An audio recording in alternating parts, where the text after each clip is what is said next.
Hey, what's up, everybody? Mogan Monster here, and welcome to WTF Live. It is Thursday night. Hope everybody's doing good. Good to see everybody in chat. Pappy, Pumpkin, your new one. Pleasure to meet you. Glad you're here. Chris, Nessie, Big Rob. Big Rob, thanks for the work you're doing. So, tonight's guest, you guys have seen him on Carrie's show recently on Bigfoot Odyssey, and he's got some good stories. He's got paranormal stories. You guys know he's got Bigfoot stories. I dig the Bigfoot stories. But enough about that. Let me bring him on. Guys, welcome Mark Copeland. You guys know him as Livewire. So here we go. Hey, Mark. Hey, guys. Welcome to the show, man. Oh, glad to be here. Good to be here. Boy, you's a handsome-looking devil. It's almost like looking in the mirror. I feel like I'm looking in the mirror, buddy. I hear you. It's maybe a funhouse mirror. Oh shit! I wish you got I wish I had my glasses. Like you got beast on, y'all swole up now. Yeah, that's funny as hell. I'm not allergic to bees. I guess I am now. So what's up, man? How are you doing since Carrie's show? Everything going good? Oh, everything's been going pretty good, man. I can't really complain. I'm gonna take this stuff off now that I got it out of the way. That's awesome. Thank you for that. Oh, I gotta take it down. Yeah, what is it? Imitation is the sincerest form of flattery. That's awesome. Boy, it is humid outside. I had to put that stuff on for a little promo video, but I got to show everybody. Everybody been asking about the dinosaur. Right there he is. Right there. Got the headband, boy. Got that little long hair and headband. Got that cigarette in there. That's the OG right there. I'm telling you. That's awesome. Anyway. Oh man, Bigfoot and more. Welcome, Blue Line. I think you guys are here. I am. Buddy David's on. Oh, I figured my buddy David would be in the bed right now. I'm surprised he stayed up to get over here with me. That's cool. What's up, Real? Sorry, Joey Hayes. Go ahead, man. I don't know if you have chat on your side. You can pull it up if you need to. Let me look here. It should have it on. It should say chat. Give you an option. Oh, but I can't see the. Well, I guess it don't matter if I can see myself on the screen, does it? I can't read that thing from that far away. I got piss poor eyesight. That's how I shot. Like I said, I shot at that Bigfoot that night. I was glad I had piss poor eyesight that night, man. I said I can't see it from here. Hit the tree. I'd have to be right here. No, I hit the playhouse back here. It was standing right behind that. There's a playhouse just right here behind me, and right on. The Joker was standing right behind that playhouse. Juvenile. I didn't know that there was, at the time I was so completely ignorant to this subject. I didn't realize that there was a juvenile out there. Mom and Daddy wasn't far behind, probably watching. So, but surprisingly, I never heard anything when I shot. I never heard anything out in the woods or anything make a sound. They seem to have an incredible amount of patience with me anyway. But people's heard me talk about that before. But anyway, I was one of the things that I've never really talked about is some of the paranormal stuff that's happened around here. Bring it. Since I'm trying to figure out where to start from because I've never really talked about it before anywhere. I've talked to some of it. My buddy David, Bigfoot more, he's about the only one that I really talked about a lot of this stuff with. And some people look at it as being some woo stuff, but me really, I can't really attach that stuff to Bigfoot myself because I haven't seen a Bigfoot walking and it just cloak like the Predator and walk off into the woods. I mean, if there's something that I can't see, like the time I was talking the other day in a video about my dog chasing something, well, I couldn't see what he was chasing. I caught a bit of something that looked like rolling smoke, but I can't really attach that to Bigfoot because I really don't know, what that was. And there's definitely been a lot of other stuff going on around here besides Bigfoot. I've focused on the Bigfoot subject because it relates to my children. Because my children have all had sightings and experiences. I mean, I got 4 boys and 1 girl. I got 1 boy named Christopher. He's 14 years old. He's the only one that hasn't had an experience. That's my son's name as well. So good name. My oldest boy, Austin, him and I saw one on the power line trail back, earlier this year. And my young boy Travis, he's the one that saw the one with the white face. Said there's a bear outside, has a white face, and it was looking at me. And my son Trevor, he's 8 years old now. At the time, he's the one that said there's a man that comes to my window at night and he watches me while I sleep. Well, he said there's a man that lives. He said there's a man that lives in the woods, comes to my window at night and watches me while I sleep. So they've all had experiences with that stuff. But so how have they adjusted? I mean, like, how did it affect them initially? You know, my son Austin, he was stoked up about it. He's Really? he's 17 now, man. He's all Mr. Heavy Metal. He's all down with it. He talks about it. He was so glad to experience that. Of course, this thing was 200. I've got a rangefinder. We went back later, and it was 235 yards away. You know, it's not the type of encounter like Kerry had, where something's aggressively coming at him, and you know, that scares the crap out of you. This is something we saw 235 yards away. I mean, it was a nice, good distance. It was about the next best sighting experience you can have next to driving past one, going down the road. Yeah, doing a drive-by on one. But I want to be in a big truck if that happens. I'm sorry. But anyway, but my youngest son, Travis, he does it. He talks about them all the time. I think he's probably going to try to talk about them in school. And because he just, you watch this one video I put up about 5 videos ago. He jumps through the video camera thing going, Bigfoot. He just, he photobombing. Yeah, man. He's not one bit messed up about what he saw. He'll tell you. No, that's good. It's just, how is it going to affect him later on because people are assholes and, well, man, he starts talking about shit they don't believe in. It could be tough on him, and I hope it's not. Well, man, I had a talk with him about that because he started kindergarten this year, and he was in pre-K last year, but he never finished pre-K because I had to pull my family I had to pull my kids out of school around January 2nd when they was on a Christmas vacation. They relocated to Arkansas, and they had to change schools and everything, but there was so much activity going on. It was through the roof, man. It was every night. They was right out here in the yard, and I know you were fearing for their lives, and well, I didn't know the intent of these creatures. I still don't know their intent, and it's just one of those things, man, that you just don't take a chance with, and with your children. And I told my wife, I was like, look, I can't guarantee your safety. You need to go stay at your mom's till we can figure something out. But my other son, Trevor, he doesn't remember any of it. And he has the most significant experiences, to where the one pacing him in the woods when he got off at the bus, we got a long driveway over here.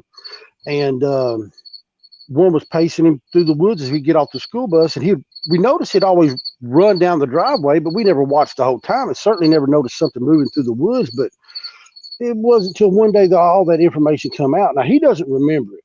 My wife said something to him about it the other day, and he's like, I don't remember. And she started trying to pressure him, like, don't you remember saying this? I'm like, he blocked it out. Yeah, I said, Joe, just leave it alone. I said, he's done repressed that memory. He doesn't want to remember. Just let him forget about it. But it may come out one day. We've got an open dialogue about it. If somebody, around here, and I'll be honest with you, some of my friends, they tease me as being like a Bigfoot prophet, because I know what I've seen, man. I know what I've experienced, and it ain't just all shit on camera. There's stuff, man. I've been right out here in this yard, 15 foot from them, and never even knew it.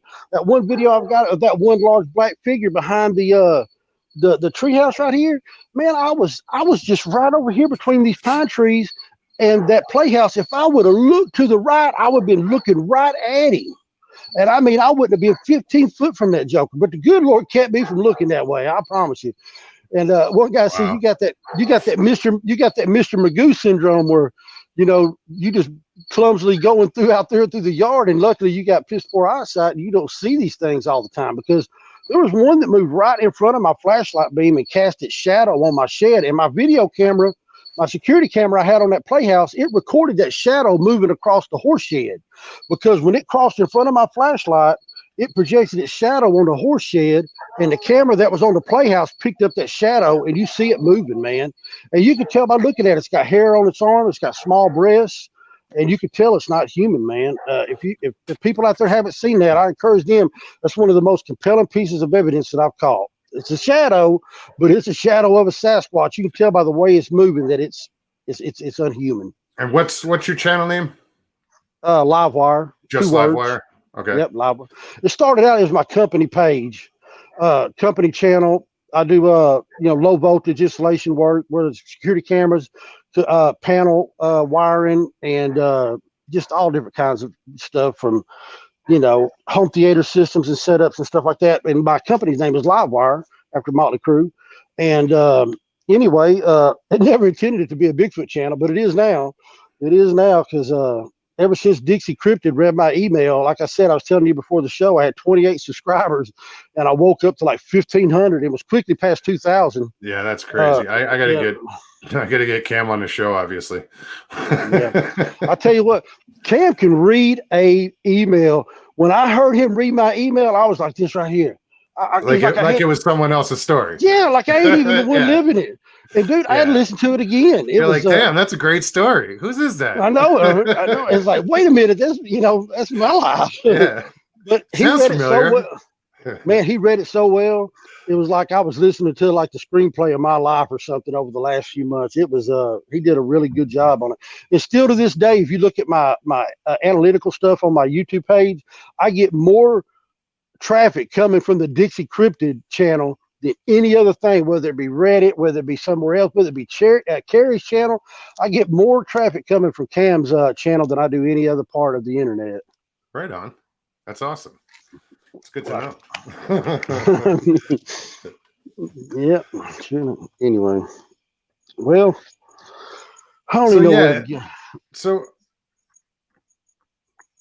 guys in chat, we're gonna take questions in a little bit, and when you do put them in, put them in caps, just so I don't have to. I'm sorry, guys. I've missed a bunch in the past couple shows, and catching shit for it. I don't mean to. It's difficult doing all this at the same time. I mean, I have to juggle too soon. Anyway, tell us some more about your paranormal stuff. Well, I'll tell you, I'll start with some of the UFO stuff I've seen around here. Now, last year, like I said, I become aware. My son had his experience November the 10th, 2019. That set a ball in motion for all the Bigfoot stuff. But prior to that, for the previous year, there have been a lot of UFO activity. I'll give you a couple of examples and I'll tell you, I'm going to give you some examples of how I tried to go through and find logical explanations for these experiences that I had. And I left my cigarette inside the thing. Dinosaurs done broke off. Anyway, I don't even smoke, but anyway. But I'll tell you, I'll tell you the one that started it, me really looking at the sky. It was November 2018. My son Travis was running a fever. He had a real bad cough. It sounded like he was starting to develop, something in his chest. It was getting worse. And I told my wife, I said, we was going to bed that night. The kids were on Thanksgiving break. And I said, if it gets any worse, I'm going to take him to the emergency room. Well, it got worse. He was coughing worse. It was 3:00 in the morning.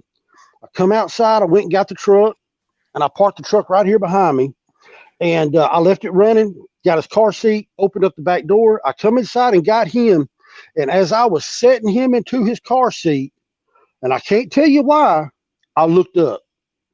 And when I looked up, you can't see. I'm going to move my camera around. Shit on this. But hang on. See the moon back there? That's where that thing was coming from. It was flying low to the trees, and it was coming right over the horizon. And when I looked up this thing, I seen it out of the corner of my eye coming from down there, and it was shaped just like, you ever seen Flight of the Navigator? But of course, you're that age. You remember Flight of the Navigator, Disney movie? Yeah. That's what it looked like, a black pecan. No wings, no lights. Sorry about that, guys. It made nobody motion sick, but sometimes it's just better to be looking at it. I seen it out of the corner of my eye. It was coming. It was solid black, but it was a full moon, just like it is tonight. And it was so bright outside. You've seen those full moonlit nights to where it's almost like there's a night light on everywhere. You can see very well. Well, I wouldn't have seen this thing if it wasn't been for a full moonlit night. But it come right over that treetop, and I mean, it was moving supersonic. I mean, it covered this entire skyline all the way over here and went out of sight in about a second and a half. But it flew right over my head. It flew right over my head at treetop high, man. And I can't, like I said, I was loading my son up into the car seat. I can't tell you why I looked up. Just something internal had me look up because I hadn't had an experience. I saw see something, but yeah, I had to take a double take. You saw it here live first, folks. Yeah. But I tell you, but anyway, but I looked up. I seen it fly overhead. It made no sound. It had no lights. It was fat. It had a fat ass, and it would come down to a point. It was shaped like a pecan, and it was gone in just a flash of a second. But man, I saw it. It was right above the treetops. It wasn't super big, but it wasn't small. It was way bigger than to be a drone. It was about the size of it was a little bit bigger than I drive a 4-door SUV. It was bigger than my SUV. Damn. And it made no sound. Now, I started telling people about it. So one day I got on YouTube and I started looking for UFO videos of something like what I saw. And I found this guy named UFO Hunter. He had a channel named UFO Hunter. He had a thermal scope and he would, excuse me, I burped. He had a thermal scope and it had a recorder on it. And he was recording these things through this thermal scope and was zooming in on them with the scope. And I got to message him because I found him on Reddit or something. Turns out he lives 50 miles from here. And he's recording pretty much the same thing that I saw. That's one of the only things that I've ever seen that there's no rational explanation for it. No sound. Flying down, it had to be something close to hypersonic. No wings, no signs of propulsion, no lights. Flying right overhead. And I really didn't trip on it too bad because I tell everybody I didn't see no brake lights. It didn't hit the brakes when it flew over my house. Wherever it was going, it kept going. You know, I didn't see the brake lights come on, so I would have run back inside the house. But it flew right over my head. But so that got me to look at the sky. And man, I used to sit right over here on this porch, and people wonder why I'm sitting outside. I got a mirror right over here that I can see behind me, and sitting over here, I'm looking just in case something tries to come up behind me. But I can see over here. I got my house directly in front of me, and I got a mirror over here so I can see behind me. But anyway, and if you guys don't know, he is armed to the teeth, by the way. Yeah, I wasn't going to show all the shit that I got. Yeah, that's up to you, but you know. Oh man, we got to. Well, I ain't gonna do it. Believe It's me, it's not the first time somebody showed it on. But yeah, he's well taken care of. He's protecting himself. So yeah, I mean, and there would have been a time. I don't care what type of my phone got crooked on me when I was moving it around. There'd been a time. I don't care how many damn guns I had on me. I would not be out here in this yard. But where I was back in December when things were going on, and where I'm at now in September, there's never been a sign of aggression from these creatures. I still don't know their intent. I'm not comfortable with them being here. But I've become more accustomed to their presence, and there hasn't been a lot of activity since it's been hot, to be honest with you. So my wife had she heard some footsteps the other night. We was out here cooking s'mores, but it happened when I went inside. I didn't hear it. And there'd been a few other little old things, but other than that, it ain't been nothing like it was back in the day. But you know, and I've become more comfortable being outside at night. Where there was a time, like I was telling you for the show. I remember a time my wife's like, I think I left my hairbrush inside the truck. I'm like, well, I'll go out there and get it in the morning because I wouldn't even walk outside to my carport and go out to my truck at night. And I will tell you right now, I got more cameras than the damn casino down the street around my house. I mean, dude. Are you still at like 19 cameras? I got 8 cameras on the new system, and then I got 6 cameras on my Arlo system. So I've got 12 cameras, and I got 1 pan tilt and zoom that's 1080p over here. So there's like 13 cameras up. So I mean, and they're pointed all around. I can see everything around my house. So so it is in there recording right now. And that's one thing that I've noticed that people tell you don't be alone. Well, if you got cameras on you, it's like not being alone. You got eyes on you. So I feel more comfortable being outside if I know the cameras are on. So well, that just gives people an explanation of what happened. If you're actually with somebody, and then hopefully they get it and you don't. Sorry, it's terrible. So some of the more concerning events that's happened recently happened over at my parents' house where they've got some cameras up over there, but they got some blind spots because it was put in for a different reason, just so my dad could look around. And he's had a stroke and he doesn't have a lot of mobility, and he just likes watching deer out in the yard and stuff like that. But he has some blind spots, and he's had some things that's happened over there around his house with the blind spots. And my daughter in the backyard by the garden, I talked about it in 1 or 2 videos. That was really, I had my back turned just for a moment, and they've got a chain link fenced in backyard. And she was over trying to get the gate open, and I had my back turned momentarily, and she saw one of them. I'm telling you right now, she saw one of them. She panicked, flipped out, tripped, fell, got back up, kept running towards me. When she grabbed me around my leg, she turned around and pointed, and I could tell she couldn't see what she saw anymore. And she was scanning that tree line looking for it. But that stuff happened over there because I've got so many cameras around my house. It's like they got to, if they want to try to get close to us, they got to wait till we go next door to my mom's house or something. But I know people have heard that story before, so I'm gonna get back to the UFO stuff. So people are, you're gonna have to, you can't do anything about it, but people are like the damn crickets. The crickets are loud on your end, dude. Oh, are they? Yeah. Yeah. I mean, I'm sorry about that. There's nothing you can do about it. It's gonna start throwing rocks. Man, dude, that's one cricket right here around me. Hang on, I'll find his ass. The great cricket hunt of 2020. There you go. He stopped. Now scrape him off your shoe. Yeah, that was one. Sorry about that. Yeah, he's gonna start back up now. It's fucking awesome. Y'all want me? I can move over here to the front porch where I'll be sitting there by him. He won't make no more racket on me. Wherever you're comfortable, man. Well, man, I don't want no audio problems because, man, I tell you, people lost their mind over that damn audio problems. I'm telling you. Yeah, well, that one cricket's pissing a lot of people off.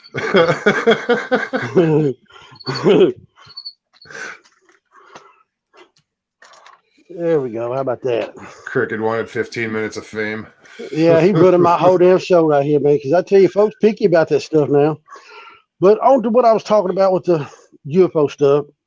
Second time that I started looking then, and I was walking from the camper back over here, and I was walking right through here, and I looked right back through here, this direction here, and I saw a bright light up there in the sky, and it was brighter than Venus, man. It was really bright. And I know the outline of my sky certain times of year. I know where stars are supposed to be at. Sure. And I looked at it, and this is what freaks me out. I said, that's not supposed to be there. And that thing dimmed out just like that, and it was gone. Yeah, it's funny because I can do that too. Look at the sky and see something out of place and be like, something's not right. Yeah. But as soon as I said out loud, that's not supposed to be there, it just dimmed out. That's and it wasn't a cloud moving in front of it. So one of the rational explanations that I found was they said that when a satellite's turned in orbit, it's got the plates down and the light's reflecting off the panels of the satellite, that when it turns in orbit, it could be reflecting light towards me. And then when it turns in orbit, it's reflecting light in a different direction. Yeah. And it can make it seem like the light disappears. I don't know. I've seen a lot of satellites. They're not that bright. And well, I said I looked for rational explanations. The only thing that was really weird about this, like I said, was it did this as soon as I said that's not supposed to be there. It dimmed right out. Yeah. And there was another time I was sitting right here on this porch, looking straight. Hear that damn cricket again. It's funny, Pappy. And I was looking. He gonna ruin my whole damn pocket anyway. But I was looking right here up, and I seen a white disc coming. And it was coming at a pretty good rate of speed. Fucking things following you. Wait. Let me get a pistol. Oh, shit. He's going to shoot the fucking thing.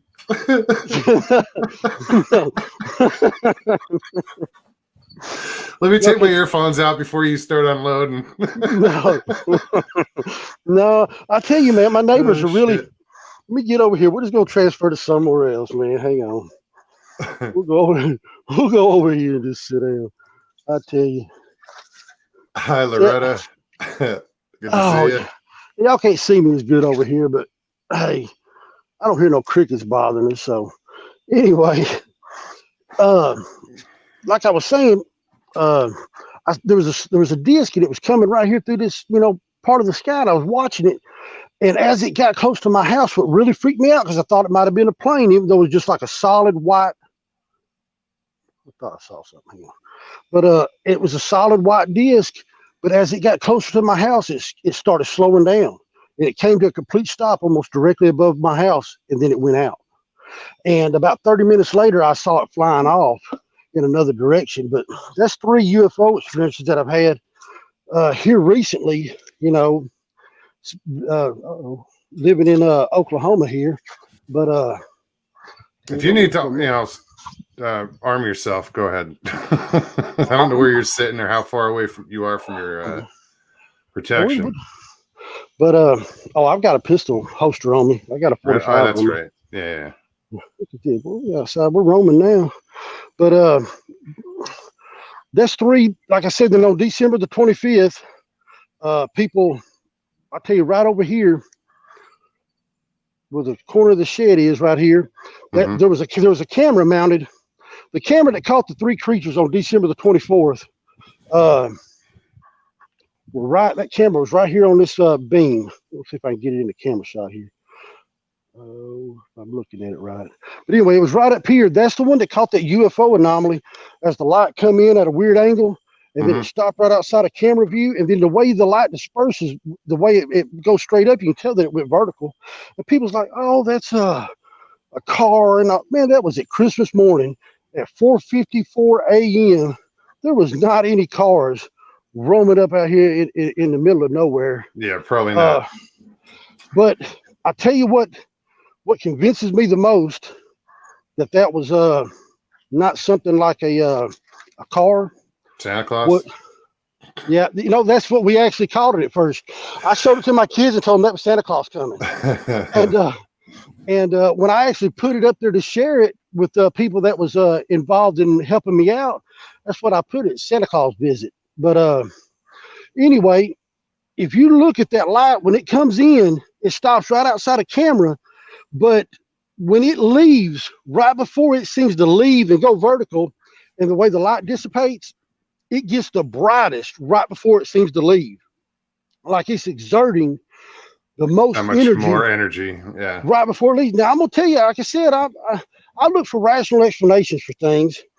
And me and my buddy Joe, that was helping me out at the time, man, we researched and looked everywhere to try to find any kind of meteorites that had what they call the low atmospheric meteorites that exploded low inside the atmosphere, because that could have been a possible explanation. The reason why that it seemed to be coming at an angle and then just seemed to flash out, it could have been a meteorite that exploded it low inside the atmosphere. There was none reported around here or in Oklahoma that day.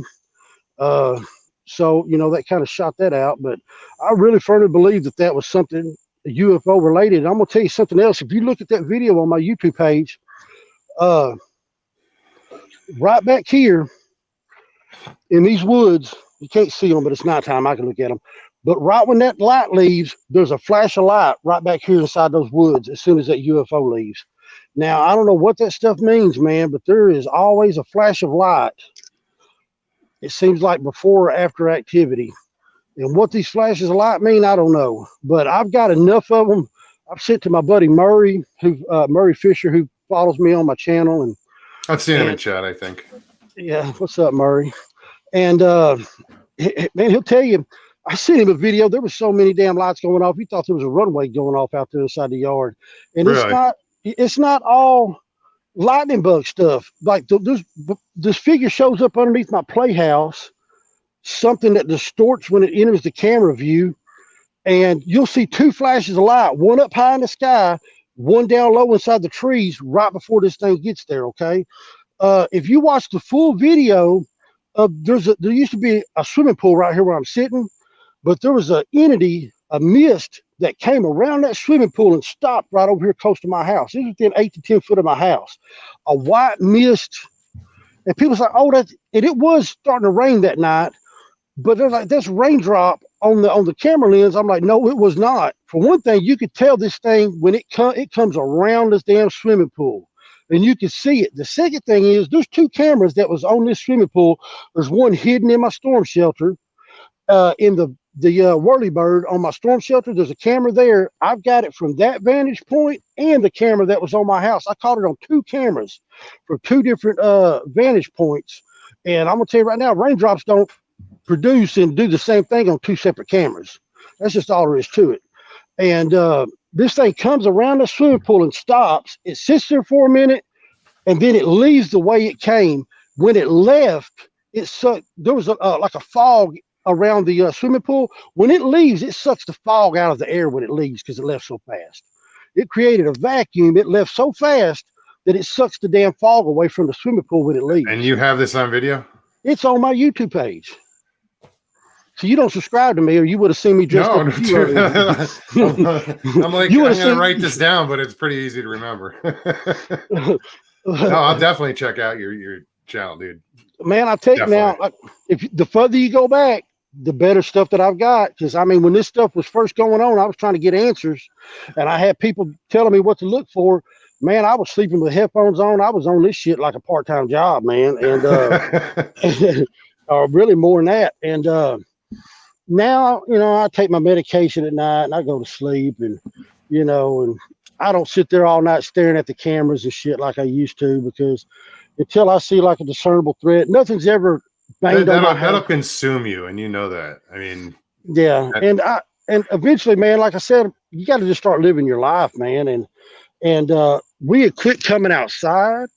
We were not doing anything after dark, and we still don't do a lot. But man, I'm sitting outside right now. There was a time in the day 5 months ago you would not have caught my ass sitting out here in this yard. I don't care, pistol or no pistol, man. That's great though. You can't let it control you. You can't let it run your life. I mean, slowly you're getting back into it. That's fantastic, man. And like I said, there's some scary moments, man, but I've never had anything happen like Carrie and them did. The times that I've been really close to Bigfoot, I didn't know it till later when I was reviewing camera footage, and I realized that they were 15, 20 foot away from me. And I didn't realize this till later. But, back to the UFO thing, I used to have a lot of vivid UFO dreams when I was a child. And I've always wondered if that stuff was connected, because I remember when I was at a young age, I would have a lot of sleep paralysis. And it would be multiple times a week I would have sleep paralysis. I remember I lived in a little town in Arkansas, population 75, and we lived down a dirt road that was over a mile long. We was the only house on the end of this road. Now, I'll tell you this, I got bucked off my horse and my donkey. I used to ride my donkey back and forth to the store when I was a kid. I didn't have them mongoose bicycles like y'all was talking about earlier and stuff on that one show, but I had a donkey. And he hated rap music. So I remember I was watching a podcast with you, and he's talking about you really wasn't into rap music. But this damn donkey hated rap music too. If he heard rap music, he'd buck you off. So he heard some rap music and he bucked me off, and it was close to dark. And I had to walk through the woods, man, with no flashlight, no nothing, in the middle of the night, because that damn donkey bucked me off because he heard some rap music. And I never heard nothing or felt nothing out of place down there where I lived at. And it was a really heavily wooded area. Lots of, it's a town called Grapevine. It's in Grant County, Arkansas. And you look it up, man, it's the middle of nowhere.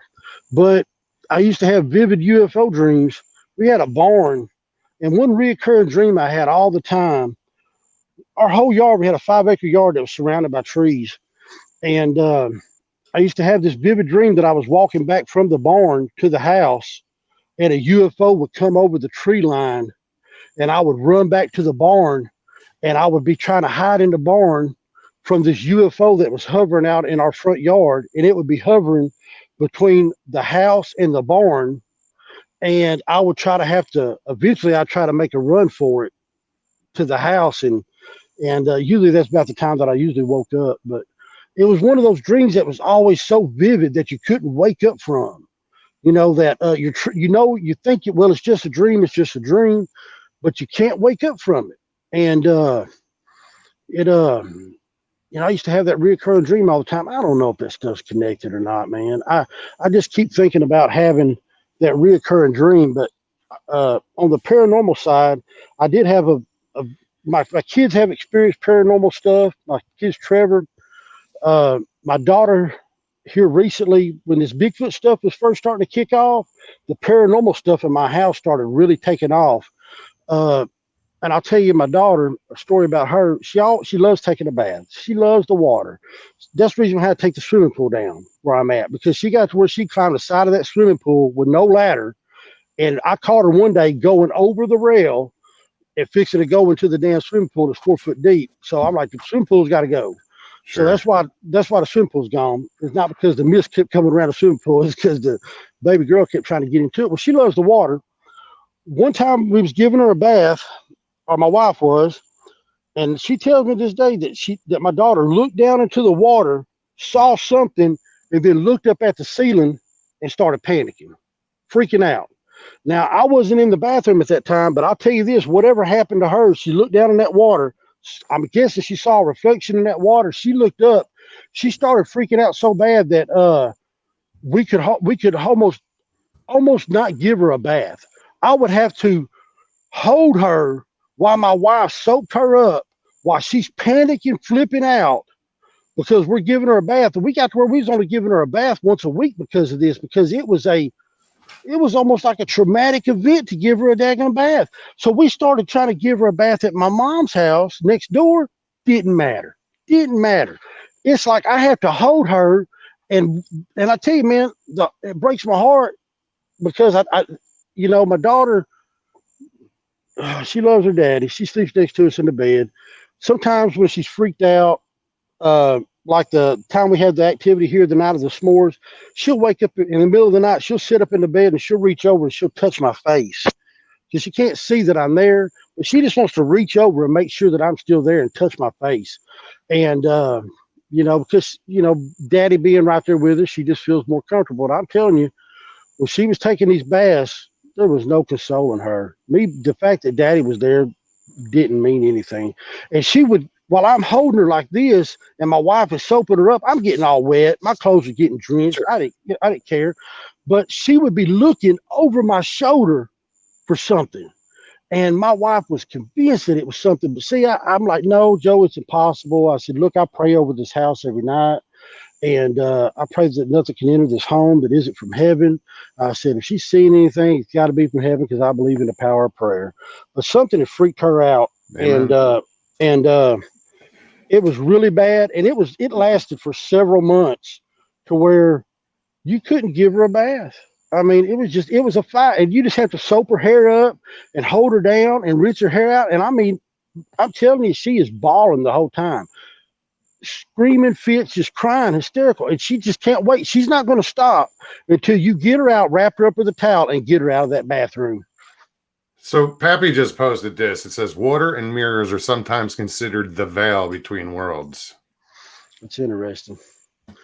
Because she definitely looked down at the water, my wife said, and then looked up, and that was the freak out ever since then. She saw something. And she saw something. And I told this story on Carrie about my 8-year-old son. We lived in Memphis at the time, and we come and stayed at a place called the Classic Inn in Pine Bluff, and we come to see our other older boys. I got a boy, Austin, by a previous marriage. So we come down to see them, and we checked into this Classic Inn or whatever it was called. And we walked into the room, and Trevor, he's walking in playing his Game Boy. He's not paying any attention. He's not freaked out. He's never had anything happen before. He's playing his Game Boy, and he stopped at that threshold of that room and looked up into the corner of this room, and he froze. He saw something, man. I'm going to tell you, that's when I really, really believed that children could see something that adults couldn't see, because I was looking at him, and then I was looking in that corner, and I couldn't see nothing. I was looking at him. And I said, my wife, I said, look at him. He sees something. And I said, Trevor. And he finally looked over at me and looked right back to that corner. He wouldn't focus on me. Yeah. I said, come here, baby, come here. And this boy sidestepped to me and never took his focus off the corner of that room. And while we were sitting in the motel room later on that night, he looked over towards the mirror and sink area of this motel room and just screamed out loud. He saw something. He just screamed out loud. Man, I'm going to tell you, there was something in that room. there was something he could see that I could not see. And that's why when my daughter sees something or she starts freaking out and looking at the tree line and she's ready to go inside, I take them serious whenever they seem like something, you know, is bothering them, disturbing them, because I ever since then with Trevor, I know that they can see something that, you know, we as adults, our third eyes closed for whatever reason, technology, we're jaded, too much rock concerts back in the 80s, whatever whatever the reason, man, you know, listen to Motley Crue and all. But anyway, they can definitely see something that we can't. And it reminded me of an event that happened to me when I was a kid. I was 5 years old. We lived in a town called Fish Dam Pike. It's over by the Little Rock Airport in Little Rock, Arkansas. Mm-hmm. And me and my brother was talking about this the other day, and I had forgotten about it for a long time. But this is going to get kind of freaky. But I had a spirit that was tormenting me when I was a child. My brother and I remember when it started. We saw hands, just hands, floating through our room one night, and we both saw it. But after that time that my brother saw the hands floating through the air, everything kind of focused on me. I got to where we had two separate twin beds, but I got to where I slept in the bed with him every night because I was scared. And I would wake up all during the night and I would see something standing at the foot of my bed. And it got so bad that I would not even sleep at night, that I would stay up with the bedroom light on, putting together Lincoln Logs. And I could put together anything in the catalog of the Lincoln Logs with all this, because I would stay up all night putting that stuff together. And it started getting progressively worse to where I started sleeping with my parents. And I remember vividly, man, looking over the side of my parents' bed, and I would see the floor open up, and I would see fire. And I would see fire coming out of the floor. And I remember one night I was on my way to my parents' house from my bedroom, and I had to walk past the bathroom. And I stopped by the bathroom sink to get a drink like all kids do. And somehow the hairdryer was plugged up, and it was over here on the shelf. It ended up in the sink while I was taking a drink, and I was getting electrocuted and screaming. And my stepdad, at the time, he got up and snatched me away from the sink. And he said that he saw something in that bathroom. When he come around and entered the bathroom to snatch me away from that sink while I was getting electrocuted, there was something else standing there. And that makes my hair stand up on my arm when I talk about it, because I remember being such a young age, I still remember that. And it got so bad that my parents were convinced that that something was going on. And they called in some people. I can't remember exactly what they did, but they sent me in for a psych evaluation. They kept me overnight one night at a hospital, like a Bridgeway type thing for kids or something, and had an evaluation, but they didn't keep me. But I remember being there overnight for an evaluation. I remember the room that I was in, and whatever it was that was at our house followed me to that room in the hospital. And I remember it being at the foot of my bed talking to me that night while I was locked up for that evaluation. Jeez. Do you remember what it said? I don't remember. I don't remember. I remember that it was more like a light, it was like a split. It was almost like an eye. It was like a white eye, and it was glowing. It was at the end of, but it was an eye that was like a cat's eye. Cat's eye. Yeah. I can see it. I know what you're talking about. It was like a cat's eye, and it was white, and it was at the end of foot of my bed, and it was talking to me the whole time that night. You know, it's been so long ago, I can't remember how long when I fell asleep or whatever like that. But that was while I was in the evaluation room, in a room being held in this, you know, psychiatric place for an evaluation. I never told them about that the next day because I didn't want them to keep me. I just kept it to myself, and they let me go. And but before my mom and them started believing me, I remember one time I was in trouble, and my mom put me in timeout, and I was sitting on the floor, and the floor underneath my ass started getting hot, and I was feeling all this heat to where it was starting to be severely uncomfortable, like sitting on a hot tin roof. And it was starting to burn my ass. And I kept trying to get my mom just to come over here. The floor is so hot. She just thought I was trying to get out of timeout. And the floor was getting so damn hot underneath my ass. And I could not convince my mom, who was standing right there in the kitchen for the life of me, to come over and feel that floor and feel how hot it was underneath my ass. Because it was like sitting on a hot tin roof.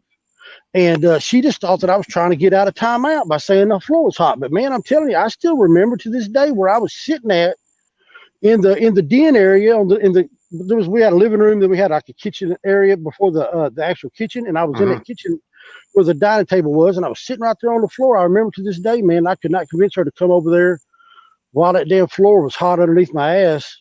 But I do remember what made it stop. They had a guy come, and he said, all you have to do is to walk into your room and tell it you're not welcome here, and it'll leave. And I'm like, really? He said, yeah. And I remember they were standing in this kitchenette area that I was telling you about. This guy, I don't remember who he was or where he come from or where, any of that type of aspects of who he was, but that's what he told me. And I walked into my bedroom and I said, you're not welcome here. I want you to leave. And everything stopped. It just ended. Except for one other time. It was about a year later. Well, back to the bathroom. Except this one time. Except for this one time. Well, I tell you, there was so much time between that one thing, between me telling it it's not welcome here and then this next event, that it was so much time between that everything had went back to normal. I was living a normal life. I was no longer terrified. I was back sleeping in my bed. Everything was back to normal. And I'll never forget this. I just got through getting out of the bathtub. I had a towel on and I was walking out of this bathroom door and I had my head down and I looked up, and right when I looked up, there was a face right here in my face. And I screamed and it immediately just disappeared. The face looked like, you remember Motley Crue Theater of Pain, the two masks? Sure. The one frowning. When I say a face, it wasn't a whole head. It was like the mask on like the front of the Theater of Pain album. It was just the front frowning one. Well, not necessarily the frowning. You dropped the towel, didn't you? Well, but it was just the front part of the face here that I could, like the mask on the front of the Theater of Pain. Yeah. And it was white. It was almost you've seen that pearl white that they put on a lot of cars now that have like a purple hue to it. The pearlescent. Yeah, pearlescent. That's what it looked like. It was white pearlescent. And it didn't have eyes in the sockets.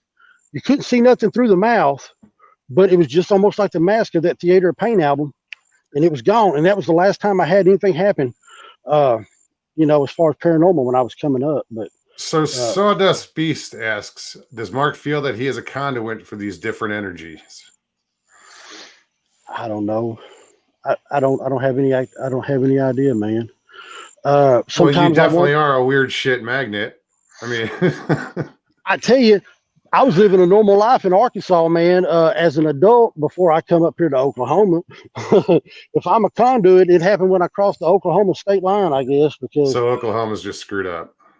Man, there's something up with Oklahoma. I tell you what, it got me going one unbelievable thing at a time, sweet Jesus. That's all I can ask from you, because I'm telling you, we moved here 5 years ago. When I lived in Arkansas, man, now granted, I had stuff happen to me when I was a kid with the paranormal, and I had dreams about UFOs. My adult life, I didn't have any of that. I ain't had no sleep paralysis. Well, no Bigfoot. Like I said, got donkey keep me off in the middle of the damn woods, and I walked home in the dark, never felt nothing where we lived at. And, nothing. Now I moved to Oklahoma, and within the first 2 months of us living here, my wife saw something out the side window. She said something. She woke up to something jiggling the doorknob. She ran to lock the front door, turned and saw something crouched. And to this day, the Bigfoot wasn't on our radar. This is going to be like, how could you not think of that was a Bigfoot? But she said it was crouched and had long hair on its head, and it had a big head, and it was crouched. And that when she saw it out the side window, it moved off in a crouched position. But she said it moved so fast, she could have been just imagining it could have been her imagination because she just woke up. Well, that's what I jumped on. I'm like, well, that was just your imagination, girl. You just woke up and been watching too much Travel Channel or something. And, blame it on the Travel Channel is what I used to do. Too much Travel Channel. I'm liking that shit. But, if you'll give me a minute, there's just something I got to take care of real quick. Sure thing. As you guys know, D Sims, Lady in the Woods, she's going through some shit right now. She was their property was flooded and they lost everything. So I am going to ask if Belle's here. I know she has the PayPal address. If you guys want to, donate to D, I think it's really important. She's suffering right now. The Red Cross had to come in and rescue him and, got him set up. But I don't have the pictures. I do have the pictures. I'm not going to post the pictures. But yeah, if Belle will take care of that, she'll post the address in chat. I'll find it and I'll post it on the screen in a little bit. But I didn't mean to interrupt you, dude. I just had to take care of that. Definitely. Shout out to D. She moved from Arkansas, where I'm from. And she doesn't live far from me down here. She's about 2 towns over. She lives in Oklahoma also now. I reached out to her the other day. She contacted me on text message, and I gave her my phone number a while back. And I texted her the other day, and I told her, I said, look, if there's anything I can do, if she's watching now, if there's anything I can do, any kind of resources that I have that I can help you with your property out there, D, all you have to do is call me, girl. I've got a 2500 Dodge 4x4. We can pull some shit out. I got heavy duty trailers. I've got tools. I've got equipment. I mean, I've got shit that's 4-wheel drive. Excuse me. I know she don't like cussing. No, she doesn't. But I think, And man, I tell you, that's awesome, brother. And I know that she really doesn't know me from Adam, and we've only talked over chat, and we follow each other on YouTube, and we've talked over text message, back in the day. But man, I would not put it out there if I wasn't serious about it. If I could do anything for you, D, if you see this, all you have to do is you've got my number. I texted her the other day and she's like, well, I appreciate it. She said, I'll be seeing you soon.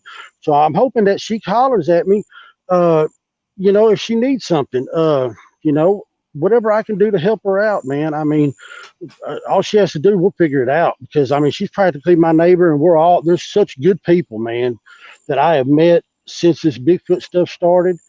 Good people that follow me on my channel. I see a lot of them in the same chat over here and on Bigfoot Odyssey. And, it really breaks my heart that what happened to her. I had a house fire back after my first divorce, and I lost everything. And all I had when that fire, my roof was on the ground within 45 minutes of that fire starting, and all I had was the smoke-filled clothes on my back. And if it wasn't for the people that I worked for at the time that took up donations for stuff, I worked for Dish Network for 15 years, and they put it on their website, and they collected furniture donations and all this other stuff to help me get back up on my feet. I don't know how I would have done it. Wouldn't have done it. It's not easy, dude. I've started over from nothing. Yeah, just like you. I mean, twice. And we are resilient, and the good Lord will not put anything in front of us that we can't handle. Right. And I believe that wholeheartedly.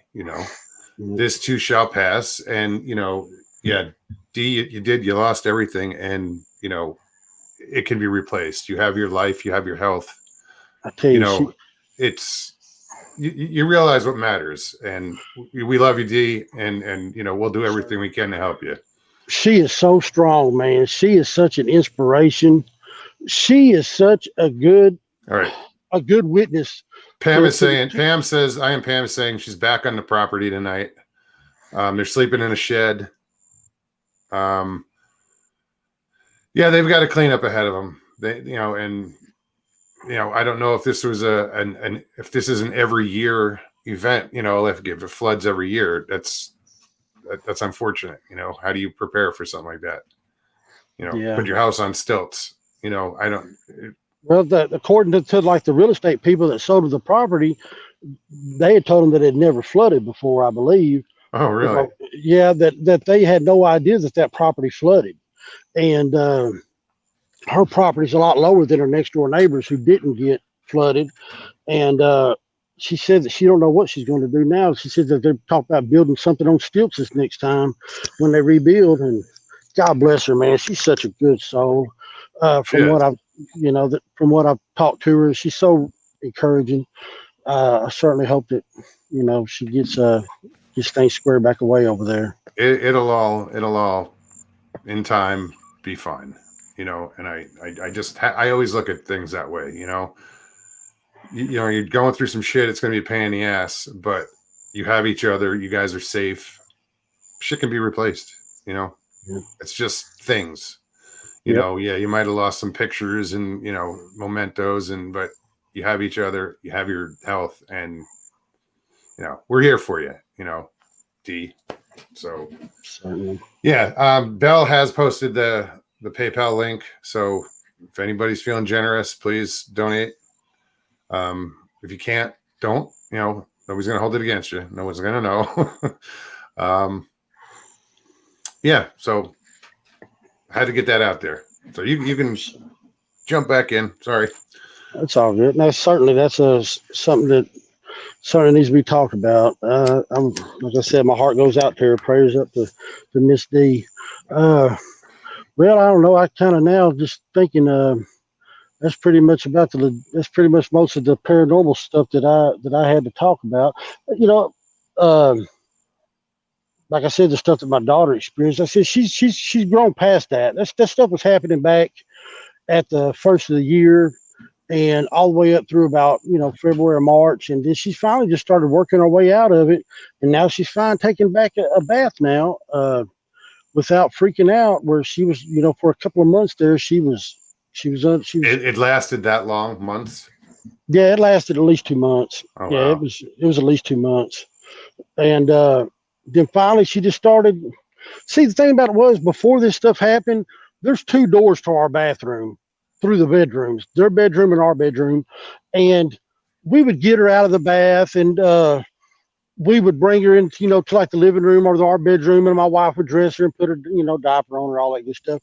Well, she loved being in the bath so much, she'd go back through the other way before the water got drained out of the bathtub and go in and hop back in with the clothes on, because she loved being in that water that much now. And she's always loved being in the water. And then, man, like I said, that one time when something happened, she looked down at the water and looked up, changed everything. And it was definitely several months before she finally started, makes you wonder really what she saw. I mean, to look down at the water and then look straight up is bizarre. And that's exactly what my wife, and man, I tell you, the whole time she was just shaking and crying and looking over my shoulder while I'm holding her, while my wife's just trying to soap her up and rinse her off. She's looking for something, yeah. Yeah, and it's definitely, she's looking for something. And I think it's the innocence that children have that allow them to see things. They're not corrupted yet. And I think that's what allows them to see. When Trevor was younger, he definitely had this ability also. But with her, it seems to be stronger with her than any of my other kids, because she can sense when now, this is getting off into a little bit of the woo-woo train stuff, and I can't explain it, but she can sense when these Bigfoot are around.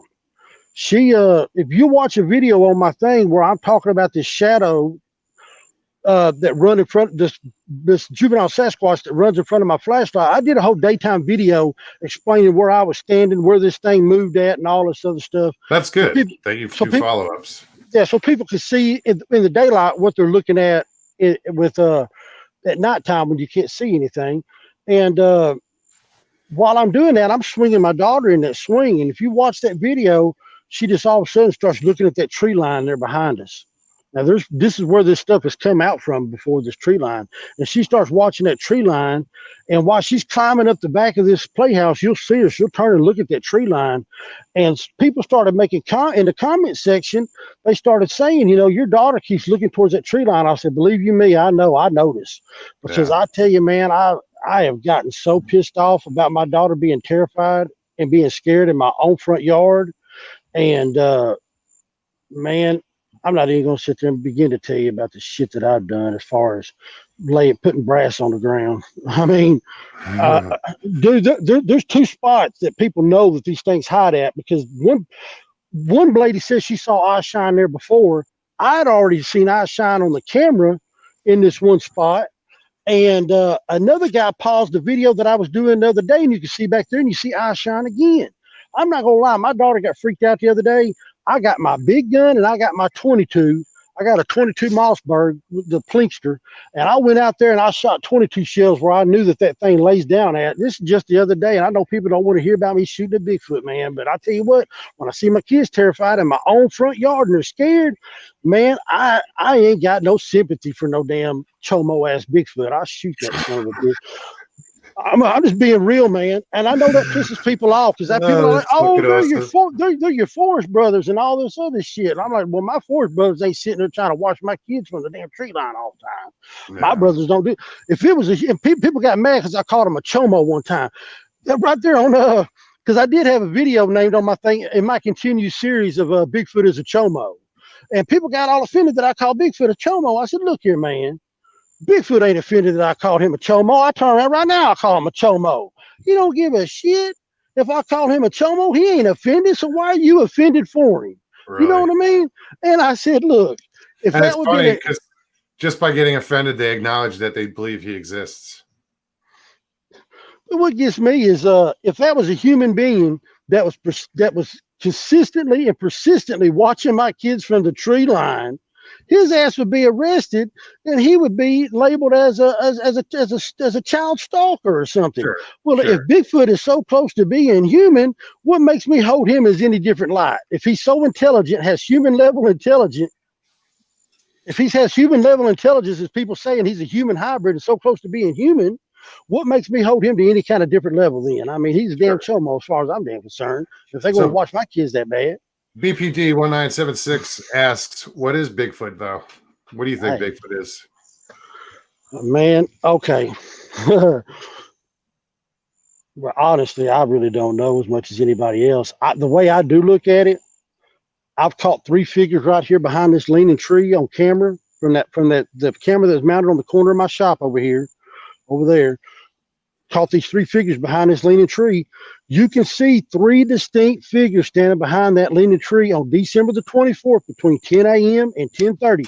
Within a 30-minute time frame, 5 videos were taken because the camera was set off by the movement of the horses. The horses set the cameras off. The only reason why the cameras were left on that day, I'm going to answer this question about Bigfoot, but I got a little foundation here. We went Christmas shopping that day, do some last-minute Christmas shopping on December 24th. We left the kids with my mom and other family that was here visiting for Christmas. I left all the cameras running, recording while we were gone. I set them off for motion sensing because I knew the kids were going to be outside playing. We weren't going to be around, and I haven't caught the significant footage that I was fixing to in 2 days after that. But I had a good feeling. I already pretty much believed that they existed because just based on what my son said, because he said it's got a white face. I never heard of that before.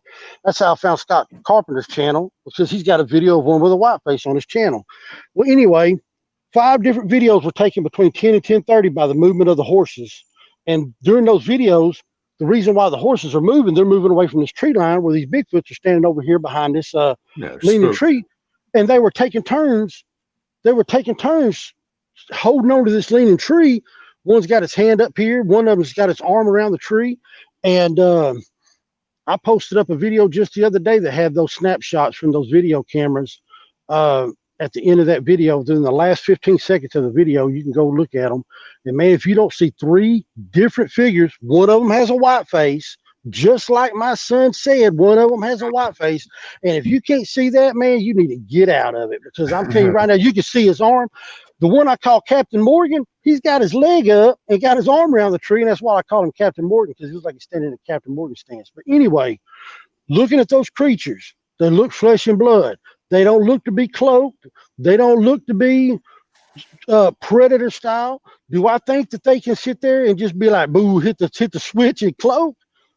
I don't see that, man. These things ain't even eating off over a damn fire, but I guess they got the technology just to hit the switch and cloak. I mean, it doesn't seem logical to me, but people see cloaked figures in my videos all the time. That's fine. I haven't seen them necessarily myself, but I mean, but then again, hey, I saw my dog, my black Labrador that was turned up missing was chasing something and ran from out behind my house and was chasing something. I saw something look like rolling smoke.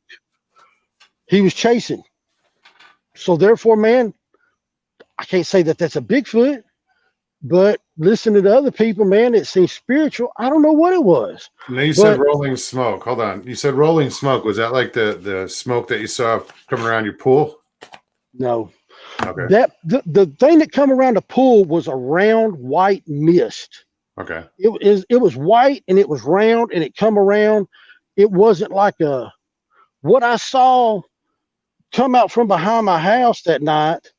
And I only saw it for a second. Towards right before it went behind my storm shelter. Imagine if you had a real smoky fire burning some leaves outside, and I come running through it, and the trail of smoke that follows me once I go through.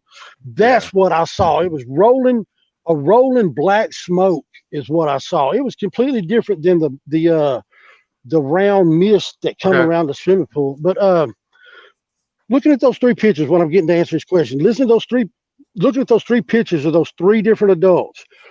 David from Bigfoot and More, shout out. Y'all go to his channel. He's the real deal. 25 years doing this stuff behind the scenes. He was in Bigfootville. One of the only two investigators saw the original casino footage that you hear about of the Sasquatch trying to open up the. Yep, he's one of the only two investigators that saw the original footage inside a security room of the casino, really? At the casino.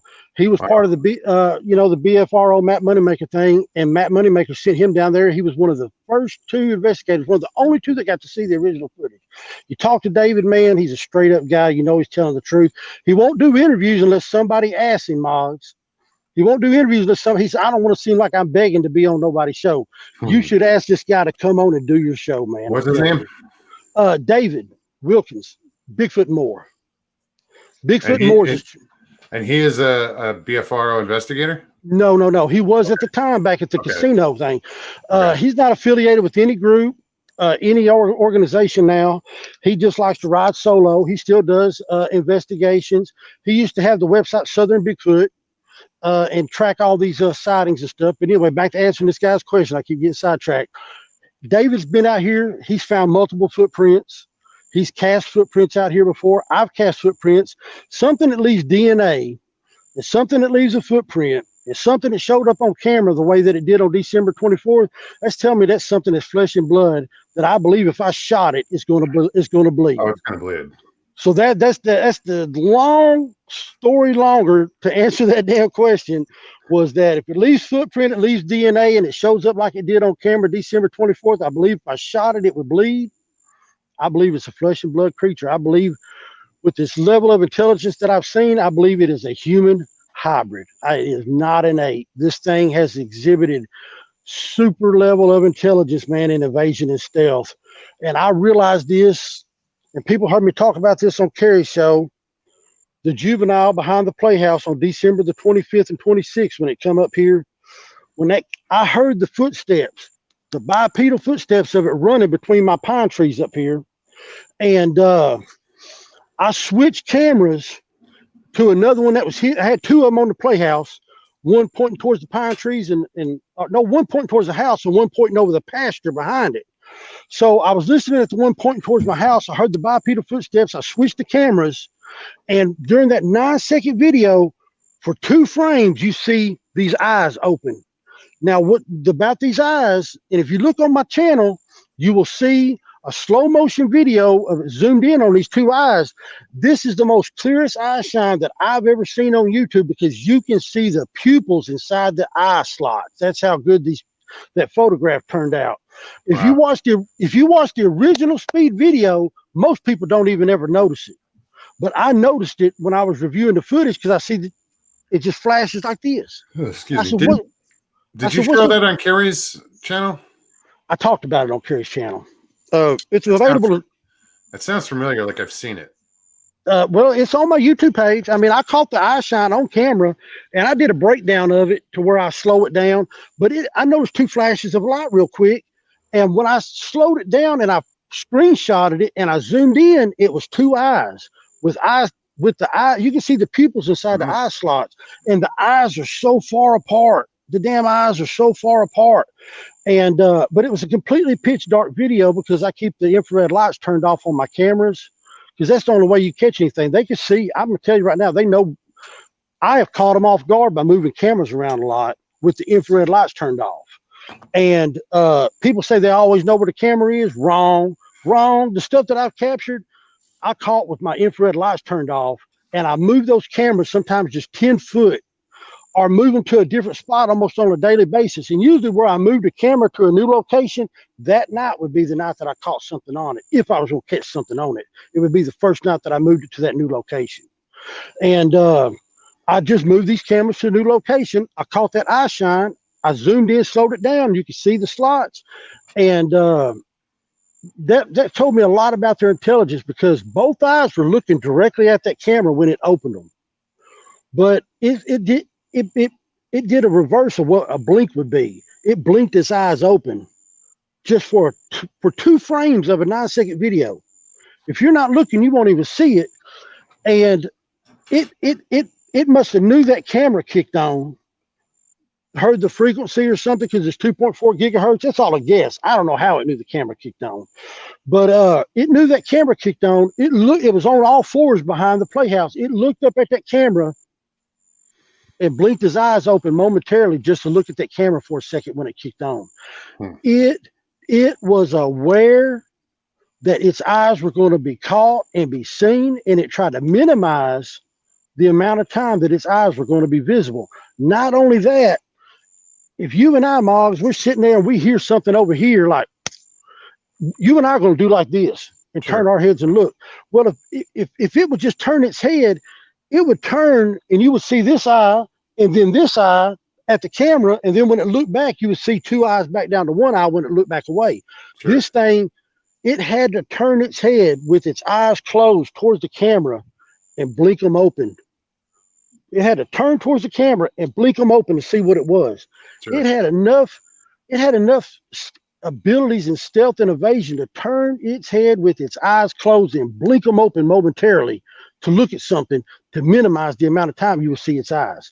And these eyes lit up, even though there was no light outside. The video was completely dark and black. You can see a little bit of light reflecting off the horse shed out there, and that's it. But these eyes light up with no outside light, really. I'm not saying their eyes are luminescent, but it certainly doesn't take much light to make those eyes to make them light up, to have eye shine for sure. So, but that showed me a lot. That one little 9-second clip showed me just how intelligent these creatures are, man. And this is coming from a juvenile that has that ability already, man, at such a young age. It's a knowledge that he knows that his eyes are going to reflect. So to minimize that's a little scary. Well, the thing about it is the intelligence involved, I should say. At such a young age, this thing wasn't but about 6 foot tall. Depending on what experts you talk to, some people say, well, that means it's 6 years old or whatever. Like, how in the hell they know? I don't know. But yeah. This thing was about 6 foot tall, but its ability, man, to at such a young age. And then I've got another video where there's even a younger one that's crouched with his back to me at this corner post over here behind the playhouse again. I come outside with a flashlight. You see it crouched down right beside the corner post, and I go by. It's so jet black. I go right by it with a flashlight and never see it. When I come back with a flashlight, it's gone. It's on my YouTube too. And if you look in the descriptions, you will see screenshots of the little baby Sasquatch sitting there crouched. I've got him circled. You can see his head. You can see his shoulders. You can see the sheen off his fur. From the light hitting it, you can see the sheen off the hair on his back. You can definitely see it. I mean, that's incredible, man. I definitely have to check out your channel and all these videos. It amazes me how many people come and subscribe to my channel, and they've only looked at the recent videos. I'm gonna tell you, man, the mind blowing shit is in the the history back in December and January, man. Yeah, I like to start from the beginning, you know, and that's come where all forward. the that's the definitely thing to do. I mean, because the most significant stuff that I caught on camera was back when this stuff was first happening, and man, I was on it. Like I said, like a part-time job, man, and you know, not so much now, but anyway. No, but it's you know what you're dealing with pretty much. I mean, somebody had asked earlier, have you considered moving? You know, has this Well, man, my father lives here. He's disabled. He's a right? disabled Vietnam veteran. If they and people's asked me that question more than any other question that they've ever asked was, why don't I Why don't move? you move? And I Yeah, made a video answering that, talking about my family history. My father, he's a Vietnam veteran, helicopter pilot, shot down twice in Vietnam, stayed in the military through the Iraq confrontation. He retired the Army a full colonel. oh, awesome. He had a stroke. He went to work as a school teacher and a principal after that. He's led a life of service to his country and to his community, and he has done so God much. bless them and thank them. Yeah, Man, he is a true patriot. I've seen this man. He is a true patriot, and he's never asked for much. This ranch that I live on here, this land, he bought whenever he retired. We say, me, you scared the shit out of me. Jesus Christ. The damn dog just crept up on me. I about ran off the damn camera. She crept up on me so quiet. Anyway. oh. Anyway. You're not too quick with your trigger finger there. No doubt. No doubt. Hey, when I saw that thing run out from behind my house and go behind the storm shelter, that rolling smoke, I had a 6-hour 9mm in my hand, and I didn't even have time to raise it up and even pointed at it. Not that I could see what I was shooting at anyway, but it was moving that fast. But anyway, back to the reason why I don't move. He had a stroke 5 years ago. We lived in Arkansas. Like I said, I had a company, Livewire, doing low voltage, electrical work, things of that nature. We moved over here to Oklahoma to take care of this ranch, and they've got rental properties and take care of their rental properties. And because his only wish was, his only desire was, he doesn't want to sell this property. The horses that you see around and stuff in my videos, those are his horses. He used to ride horseback. He rode the Continental Divide Trail straight through. First person in the Long Riders Hall of Fame to ever ride the Continental Divide Trail straight through in the middle of summer in July. Rode from Mexico to Canada on horseback and on through the Continental Divide Trail. A true cowboy. He had a stroke. He doesn't want to sell the property. He doesn't want to get rid of his horses. The least I can do for him is to let him maintain his lifestyle the best way we still can while he's had his stroke and he's lost a lot of mobility. So sometimes so 2 reasons why I don't move. 1, I've never seen an active aggression from the Bigfoot.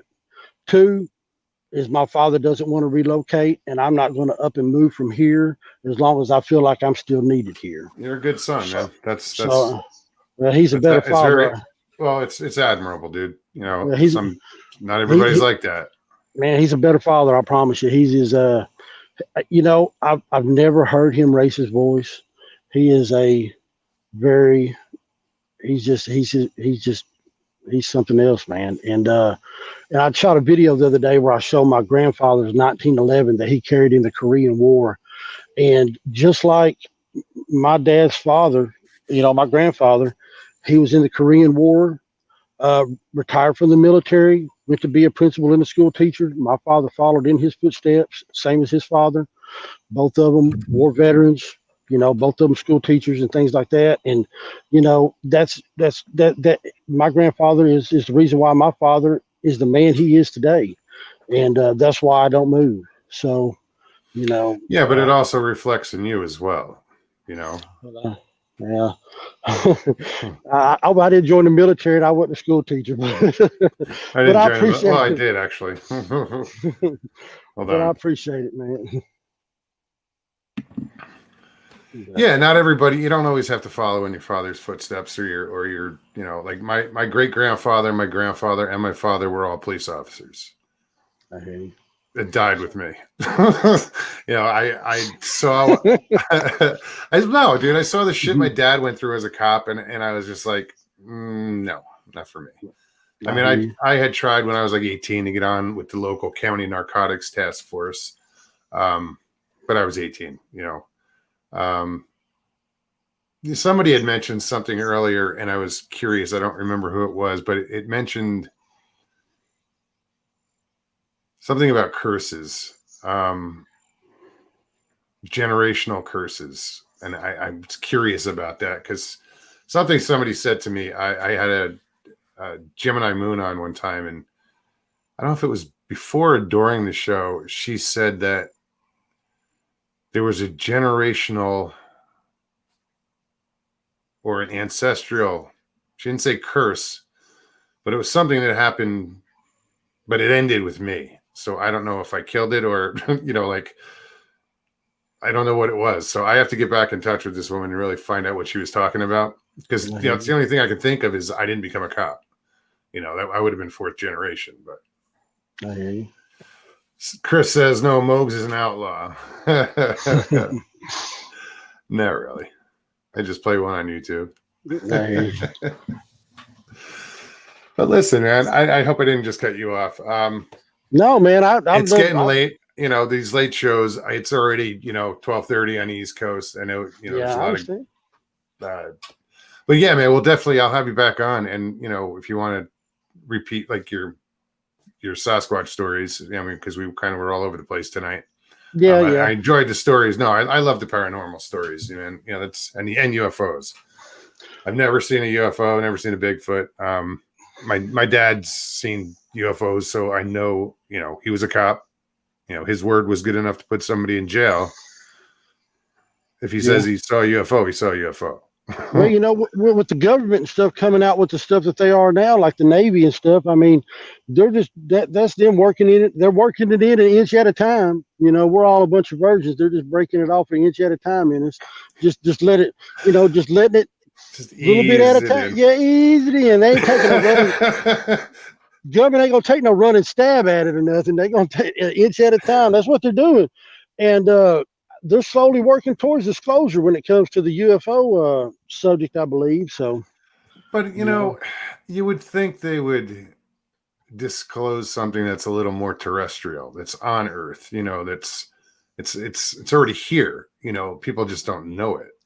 But you're going to tell me something's coming from outer space or wherever it's coming from. That I would think that would be more of a threat than something that's already here. That's been here for, what I mean? Yeah, I agree with you. I tell you though, but just the fact that the Navy come out the way they did and finally said, yeah, these videos that come out the previous year are real and things like that. I believe that they're just slowly working towards a disclosure, but I've already seen a couple of strange enough things in my life, but it's good that they're finally. I don't know. I say it's good, but who knows what the purpose is behind them finally doing it now? Why now? So you said you were going to cut down the trees in your yard, right? Yep. Well, right back here. Or you're going to move the tree line back? So, no, Hilton Whittlewood's asking, has he cut down the tree line around the house yet? Man, so nowhere for them to hide.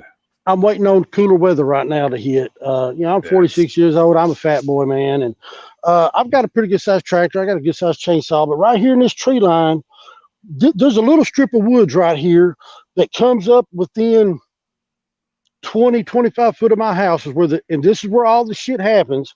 This is where the shadow approached the back of my house. This is where the handprint was photographed on the back of my house that I've got. This is where the leaning tree is they've been back there before. And this is where my daughter this is where my son saw the one with the white face and looking at me. This strip of woods is the only strip of woods. It comes up between my parents' house and my house. So in this small strip of woods, that's probably only 20, 25 foot wide, they can see my parents' house and my house from the strip of woods. It's their favorite woods to come up through. Advantage point. Well, and the one footprint that I've cast, because I've never been big into casting footprints, I'll be honest with you, because to me, with my situation and kids involved and things like that, casting a footprint don't do shit for me. So Sure. what? So I'm looking at the footprint. So what? I don't even know what. I'm studying ballistic bullet damage and shit.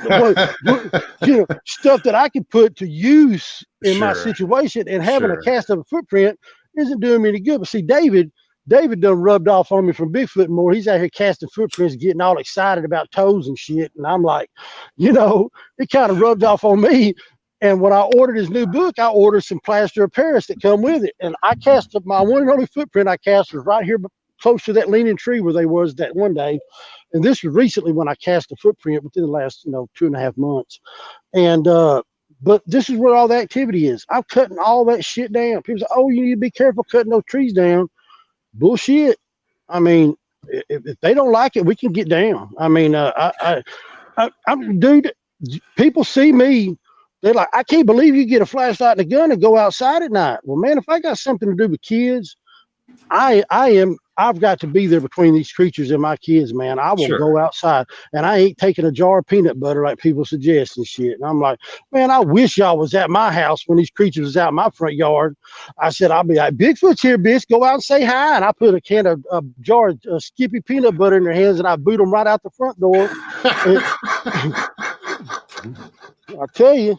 Because these people like, you need to try to communicate. And they're just curious. They don't mean you no harm. Have you ever tried feeding them and try to communicate with them? I'm like, no, I let brass hit the ground a couple times when they up in my yard, but no, man, you ain't gonna get me out there with a jar of peanut butter, old fresh jar of Skippy, man, trying to leave Bigfoot some damn peanut butter. You know what let me tell you a little joke. You know what Bigfoot's favorite snack is? Peanut butter and crackers. Crackers. Sure. Peanut butter and crackers. He gonna take that smear. He gonna take that peanut butter. He gonna smear it on your ass while he's eating it. Murray asks, "Did you ever find the black lab?" Nope. And I'm gonna tell you, man, I have no proof that Bigfoot, did something to that dog. But Bigfoot did something to that dog. I mean, I don't know how to put it. And man, I hate being joking about it because it ain't nothing to joke about. We love Sam. I was looking at game camera footage. He disappeared December 12th. Now, my son had his experience November the 10th. We put our first game cameras in the woods December the 7th. There was a shadow that approached my house December the 3rd. I had a guy volunteer to help out. Y'all have heard me talk about him. His name is Joe. Shout out to Joe if you're watching this. Probably not. He's he's kind of behind the scenes. I call him the Bigfoot Equalizer. You remember that Equalizer show from the 80s? Sure. That old guy come and help people out. Driving a Jaguar. Yeah. Yeah, he's kind of like the Bigfoot Equalizer. He just shows up, helps you out, and hauls ass. You never hear from him again. And but Joe brought game cameras, and we set them out December the 7th. Well, December the 12th, the dog come up missing. The last video I have of him, there's something making strange sounds in this field out here behind me. You hear it's coming from two different spots. One sounds closer than the other. And at one time, it almost sounds like some laughter or something. I don't know how to describe it. I've never put that video up, by the way, because it's a 22-minute video. And people are like, I don't see shit in there, but it's a 22-minute video recording. You hear Sam go out, and he never comes back. So wherever he went back, now, man, I went all through these woods looking for him. I've been out there. My mother even went looking for him because it was her favorite dog. And but let me tell you about Sam. He was the only dog that when these creatures would come up, the other dogs would howl, but they wouldn't leave the porch. Sam was the one dog that would leave that porch, and he would get near those woods, and he would be barking in the direction of the woods that I needed to be looking at. And I believe that's the reason why Sam came up missing. And somebody made he was giving their position away. Yeah, it wasn't the other dogs would sound the alarm and let me know that they were somewhere outside. They would stay on the porch and just howl. Wouldn't bark, just howl. And I've mentioned this before in the interviews, but Sam was the only one that would come off that porch and bark in the direction that I needed to be looking at. And that's where I'd shine my flashlight at looking, was the direction he was barking. And somebody mentioned to me the other day, now I don't know if this is true or not, as far as I haven't had this experience, but And I don't really comment that something this is how they do unless I know for sure. And Sure. that's something I witnessed. But the guy that has the Wood Booger Farms or something like that, Mm-hmm. a lady mentioned to me that he noticed only his male dogs come up missing and not the female dogs. So he started only getting female dogs instead of male dogs. And I said, well, that's kind of interesting because Sam was my only male dog. All the other dogs I have are females. And Sam was the only male dog we had. I don't know if there's a connection with that. I don't know if it was because he was barking in the direction they were. Well, it's a curious observation. I mean, yeah. And that, I got to thinking, I said, that's weird because he was the only male dog we had. But he was a good dog. He was always here every night. And then December 12th, my mother told me about December the 14th or 15th. She said, I ain't seen Sam. Sam ain't come home in the last couple of days. Man, we put up flyers.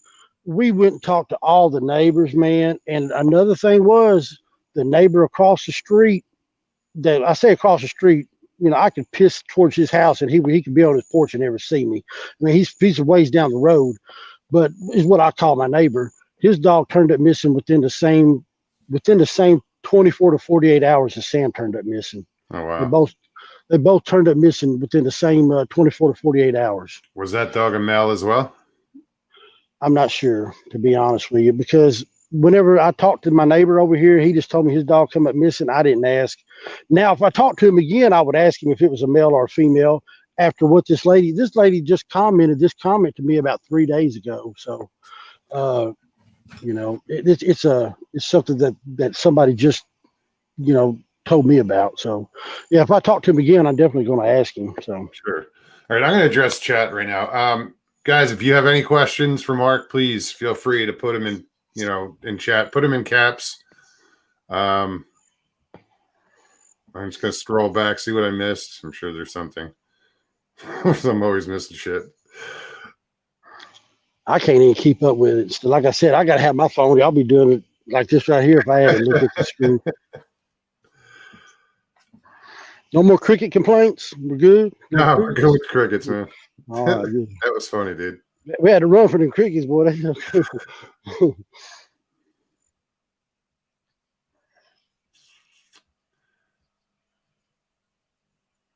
does that say? Looks nice and quiet. Nobody has questions, huh? Good to go. All right, Mark, does this go back to childhood? Ben asks. What part? Yeah, the Bigfoot? Right. Oh. And the footprint. Mark, does this go back to childhood? Well, the paranormal and the UFOs definitely go back to childhood. The Bigfoot stuff, I can't recall anything that would make me believe that Bigfoot existed before I come to Oklahoma. When I came to Oklahoma, they're like, well, they got a Bigfoot festival here. I'm like, that's a damn joke. I said, there's no way something's running around these woods for hundreds of years, evading people with the technology we have now. Somebody would have got a shot off and killed it, and they probably have. They just didn't tell about it. But so did you get a booth this year? What's that? Did you get a booth this year for the Bigfoot festival? No. I was going to go to it. I'd never been to it, and I was kind of pumped up, man. They had helicopter rides and everything, and I'm like, really? Shit, I'm going to be like Mater in that damn Cars video. Woo, I'm in a helicopter. I was going to have me a big time, but of course, with the COVID stuff, they canceled it. So, yeah. And I was like, I told him, I said, damn, I was really looking forward to that Bigfoot festival being my first year. I haven't been fully aware of that these things really exist for a year yet. It'll be November the 10th when my son had his experience. So, I've still got. So that's how new you are to this. Is less than a year. Yeah, wow. Less than a year, man. I'm damn, dude. That's. I'm taking night classes, man. The fuck. I mean, I know it. That's a short period of time, dude. I captured more evidence in December and January than most have all their life. Than what people have. I mean, my buddy, there's folks that's been out there in the field researching for 20 years, and I just said to the BLB boys earlier, I think that it's going to come out. Somebody's going to catch the proof, the real good proof. Oh, it's going to come from shit fire, guys. See if y'all can see this fucking thing in the sky. Hang on. Where in the hell did it go? Holy shit. I'm going inside. Damn it, damn it, damn it. Shit just gets better. Oh, shit. Lock the damn door. Don't panic, brother. Shit. That damn shit was in the... Dude, I know y'all didn't see that, but it went behind that tree right here. Was it a light? Or yeah, it was a light. It was a light. It was a steady light. It was a green colored light. It was tic tac shaped. We're going inside now. Woo, woo. Pussy. All right. No, I'm kidding. Shit, I ain't sitting out there with that thing. What? I'm being for real, dude. This ain't no damn. I believe you, buddy. Dude, I seen it go across the sky out there. I'm fixing to run out here and get my guns real quick. Yeah, I was gonna suggest that. How far away was it? Oh.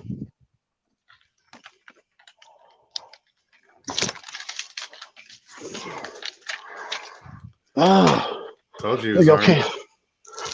Man, I don't know if y'all can't see it out here, but it never come out from behind this tree right here. Yeah,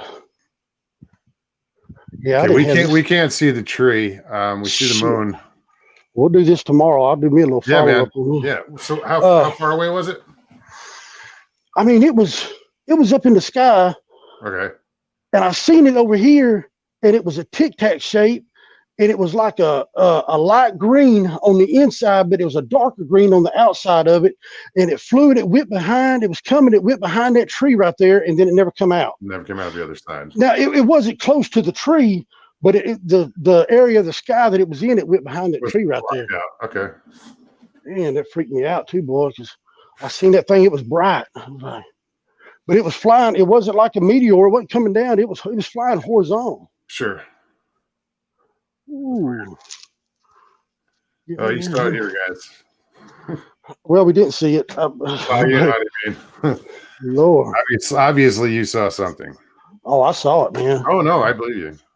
Let me see up here. Anyway. Well, I'm fixing to get off here, guys. Sorry to cut it short. I'm going to get my stuff together. Yeah, get my stuff together. I'm going to get my stuff together. You're more than welcome to come back on anytime, man. Duncan, no, he's not going to start blasting. Or he might, but. No, I mean, I'm not going to shoot anything unless I see it. But that definitely, man, I swear, I was sitting here, man, back there underneath. I was sitting underneath this street light right back here. The street light right there. I was sitting back there in my backyard, and I saw it right up through here. And man, that thing was freaked out. Man, that was freaky. Yeah, I'm fixing to get my stuff and go inside. I'll see you guys later, all right? Hey, thank you very much, Mark. We'll talk to you soon. All right, we'll talk to y'all later. Bye. Get off here. That was a little intense. Wow.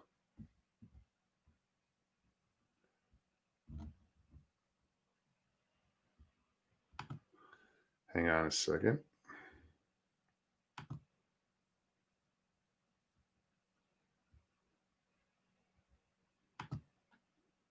All right. Sorry, guys. So yeah, Mark, thank you so much for coming on tonight. That was really cool. You know, I just heard your Bigfoot stories on Carrie's show, and I'm thrilled that you had those UFO stories and you know, those paranormal stories. You know, I wasn't expecting that.